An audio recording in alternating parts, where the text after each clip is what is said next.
جمہوریت اور احساس تحفظ تاکہ لوگ باہر نکلیں، احتجاج کریں، یہ کافی ضروری ہے۔ کہاں یہ معاملہ جا کر رکے گا؟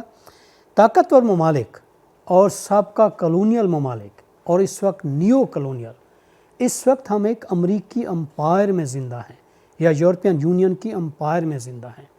جب تک طاقتور ممالک اپنے ہی بنائے ہوئے اقوام متحدہ کے چارٹر، ان کے تمام کووننٹس اور کنونشنز اور اس کے جتنے انسٹرومنٹس ہیں جن کا میں نے ذکر کیا، انٹرنیشنل کرمنل کورٹ ہے، انٹرنیشنل کورٹ آف جسٹس ہے، UNSC ہے اور UNHCR، ان تمام انسٹرومنٹس کا میں نے ذکر کیا ہے، جب تک مغرب اپنے لیے اور معیار اور کلونائزڈ یا نیو کالونائز ممالک کے لیے دوہرا معیار ترک نہیں کریں گے، مسئلہ حل نہیں ہوگا۔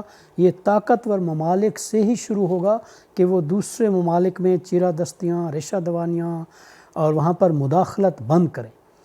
اور آخری بات، اقوام متحدہ مکمل طور پر ناکام نہیں ہے۔ اقوام متحدہ کا جو یہ یعنی جسے کہنے کہ غیر سیاسی نقطہ نظر سے یا غیر سیاسی جو ان کی تنظیمیں ہیں، جیسے WHO اس کیس میں چھوڑ کر WFP کا اگر ذکر کریں، یونیسیف کا ذکر کریں، یونیسکو کا ذکر کریں، اس طرح کے اس کے کافی سارے ادارے نسبتاً انہوں نے بہت بہتر کام کیا ہے، لیکن جو اس کی پولیٹیکل سائیڈ ہے، جو پولیٹیکل انسٹرومنٹس ہیں، ان میں ابھی اس تمام کا میں نے ذکر کیا ہے، یہ اس کا ٹیسٹ ہے، اور جب تک یہ غیر جانبدارانہ طور پر ان کو عمل درآمد نہیں کرنے دیا جاتا اور اس میں اصلاحات اور بلیغ اصلاحات متعارف نہیں کرائی جاتی تو مسئلہ حل نہیں ہوگا۔ ہم اکثر بھولتے ہیں کہ ہم اس آزادی کے واہمے میں مبتلا ہیں، ہم آزاد نہیں ہیں، اس وقت بھی ہم کالونائزڈ ملک ہیں، اور اس لیے ہمارے ہاں یہ مسائل حل نہیں ہوتے۔ اور آخری بات یہ ہے کہ جب بھی یہاں جو کچھ بھی ہوتا ہے، ہم آزادانہ الگ تھلگ اپنے طور پر ہم نے اپنے سیاسی، سماجی، معاشی ارتقاء نہیں کیا۔ ہم سے مراد یہ تمام افریقی ممالک ہیں، لاطینی امریکہ کے ممالک ہیں، ایشیا کے ممالک ہیں، چند ایک ممالک کو چھوڑ کر اگر ہمارا ارتقاء، ہماری ترقی ہمارے اپنے نقطہ نظر سے ہوتی تو شاید اس طرح کی صورتحال نہ ہوتی، اور یہ جو دائیں بازو کی ہمیں انتہا پسند تنظیمیں نظر آتی اب بھی اتنی طاقتور نہیں ہیں، اور اللہ کرے نہ ہوں تو ان کی گنجائش نہیں بنتی۔ تو اس کے علاوہ اور کوئی حل نہیں ہے۔ یہ 3-4 باتیں آتے ہیں ہم اس پر۔ یہ صاحب پلیز، اور ادھر پیچھے، پہلے آپ پھر پیچھے۔ السلام علیکم جی، میرا نام ملک عبداللہ ہے اور میں ایک چارٹرڈ اکاؤنٹنٹ ہوں۔ ہیومن رائٹس سے زیادہ تو مجھے اتنا نہیں پتہ، مگر میں اپنی فیلڈ سے ریلیٹڈ ایک ملتا جلتا سوال ہے جو میرے ذہن میں آ رہا تھا کہ یہ جو ہم اکنامک بائیکاٹ کی بات کر رہے ہیں، کیا یہ بھی ایک افیکٹو ٹول ہو سکتا ہے انفورس کرنے کے لیے، ان کو ٹیبل پہ لانے کے لیے ہیومن رائٹس کو، تاکہ یہ آبزرو کریں اور اس پہ ہم مزید آگے کچھ بڑھ سکیں، بات کر سکیں؟ جو یہ لیٹسٹ ایک ویو چلی ہے اکنامک بائیکاٹ کی، جس میں مصنوعات کا بائیکاٹ ہے اور اکنامکلی ہرٹ کرنا ہے کسی کو، آپ کا کیا خیال ہے اس کے بارے میں؟ اچھا، یہ ایک مشکل سوال ہے۔ یہ جب 1923 سے 1927 تک گاندھی جی نے یہ سول نافرمانی کی تحریک شروع کی تھی تو اس وقت یہ بڑا کامیاب تھا، کیونکہ اس وقت کالونیل دور میں مصنوعات اور ان کی کمپنیاں بہت واضح تھیں۔ اب یعنی میکڈونلڈ سے لے کر نیسلے اور پراکٹر اینڈ گیمبل تک اتنی زیادہ کمپنی ہیں، اتنے ان کے آف شوٹس ہیں، اتنے ان کے ڈیفرنٹ نیمز ہیں، اتنی مختلف پروڈکٹس ہیں، اتنے مختلف ان کے نامن کلیچر ہیں، اور اتنی یہ مسٹیریس ہے کہ اب پتہ نہیں چلتا کہ کون کیا کر رہا ہے۔ مثال کے طور پر اگر ہم مصنوعات کا بائیکاٹ کرتے ہیں تو وہ آپ کا تیل بند کر دیں گے، میں ایک بات کر رہا ہوں، یا گیس بند کر دیں گے، یعنی وہ انہی کے ذریعے گھوم پھر کر آتی ہیں۔ آئیڈیلی ہونا چاہیے، اس میں کوئی حرج نہیں ہے، میں اس کی اسپرٹ سے اختلاف نہیں کر رہا، لیکن میں کہہ رہا ہوں یہ ممکن نہیں ہے، کیونکہ اب یہ ضروریات جس طرح بڑھ گئی ہیں اور جس طرح ان کے دور دراز اور ان کے مختلف نام ہیں، آپ کو پتہ نہیں چلتا،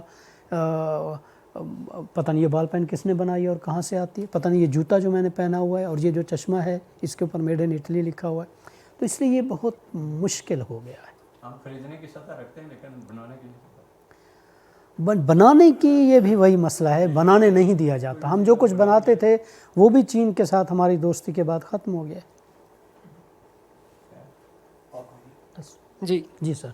اب پاکستان کو چھوڑ کر جو ہمارے ریلیٹیولی تھوڑے سے زیادہ پاورفل مسلم ممالک ہیں، خاص طور پہ سعودی عرب، تو ان کا آپ اس میں کیا رول دیکھتے ہیں؟ جس طرح نیئر صاحب نے ذکر کیا تھا کہ ان کے بھی دوہرے معیار ہیں. ایک تو انہوں نے تسلیم کر لیا اسرائیل کی طاقت کو. اردن ہے، سعودی عرب ہے، مصر ہے.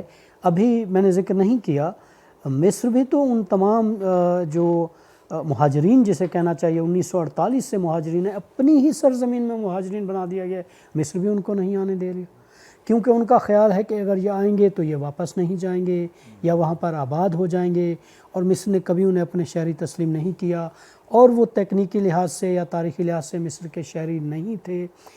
تو یہ سارے ممالک مل کر اب اتنے کمزور ہو چکے ہیں اقتصادی لحاظ سے، یا اتنے زیادہ ڈیپینڈنٹ ہو چکے ہیں، بلکہ اے جی فرینک کی رائے میں تو یہ سارے ڈیپینڈنٹ ممالک ہیں. جتنے ان کی جو بین الاقوامی معاشی ادارے ہیں، آئی ایم ایف ہے، ورلڈ بینک ہے، WTO ہے، گیٹ ہے، یہ سارا جو کوئی مینیور کرتے ہیں ٹریڈ کو، اکانومی کو، ڈالرائزیشن کو. اب ڈیپینڈنسی اتنی بڑھ گئی ہے کہ کوئی بھی ملک کچھ بھی نہیں کر سکتا، کیونکہ اسرائیل کے تیل کا سب سے بڑا خریدار وہ امریکہ ہے، اور انہیں انسانی حقوق اور خواتین کے حقوق افغانستان میں نظر آتے ہیں لیکن سعودی عرب میں نظر نہیں آتے. تو یہ کیا کہا جائے؟ اور اقبال کی زبان میں پس چہ باید کرا دے اقوام شرق. سعودی عرب کی اقتصادی طاقت اس کے تیل میں ہے، اور تیل کی طاقت جو ہے یہ کہہ لینا چاہیے، سعودی عرب کی جو اقتصادی طاقت ہے وہ اس کے تیل میں ہے. اس کے تیل پہ قبضہ جو ہے امریکی کمپنیوں کا ہے، لہٰذا وہ تو اسی بات پہ بس خوش ہے کہ اسے دولت مل رہی ہے. ایسی طاقت نہیں ہے کہ وہ کسی کو مجبور کر سکیں. ہم جو احتجاج کرتے ہیں یہاں پر، وہ صرف یہ اپنے غصے کا اظہار کرنے کے لیے کر سکتے ہیں. ہمارے احتجاج سے، ہماری بائیکاٹ سے وہ ممالک کے اوپر اتنا اثر نہیں پڑتا، لہذا وہ نہ سمجھیں آپ.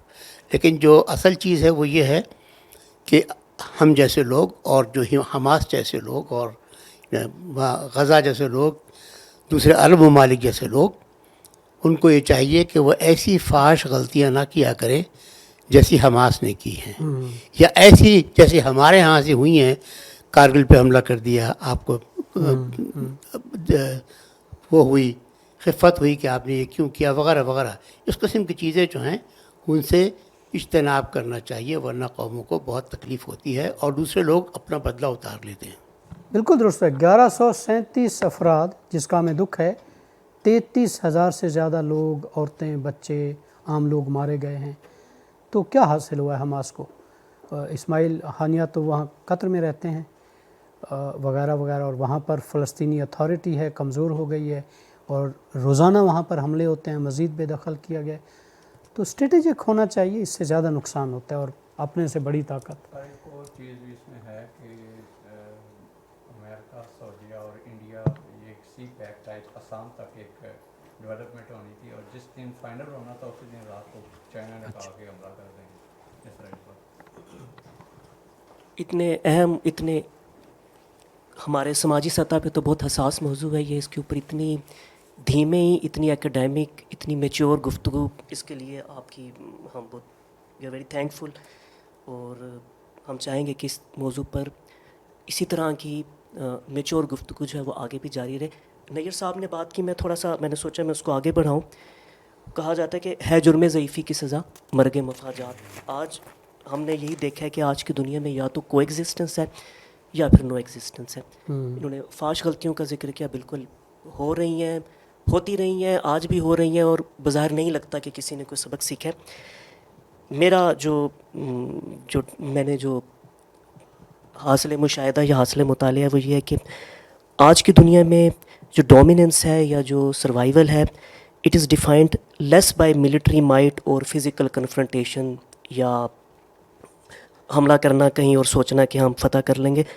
It doesn't work. آج کی دنیا is defined more by soft power, economic ties, economic influence, diplomatic leverage and so on. مسلم دنیا